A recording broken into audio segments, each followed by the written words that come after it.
बारामती पोलिसांच्याही गुन्हा नोंदवण्यास नकार मिळाल्याचे सूत्रांकडून सध्या समजतंय। रोहित पवार पोलिसांमध्ये वादावादी सुरू आहे अशी देखील माहिती सूत्रांनी दिलेली आहे। तक्रार दाखल करणार मात्र गुन्हा नाही असं देखील कळतंय। गेल्या अर्ध्या तासापासून पोलीस अधिकारी रोहित पवार युगेंद्र पवार यांच्यामध्ये चर्चा सुरू आहे आणि चर्चेअंती आता सध्या हे सगळ्या समोर येतंय की तक्रार दाखल करणार मात्र गुन्हा नाही।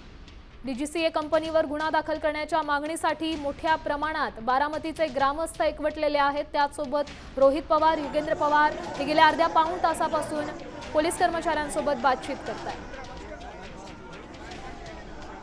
आम्ही स्वतःच म्हटलेलो आहोत की ठीक आहे, रोहित दादा येते ते त्यांच्याकडे जे काही पुरावे आहेत त्या पद्धतीने तरी आपण कंप्लेंट दाखल करून घ्या।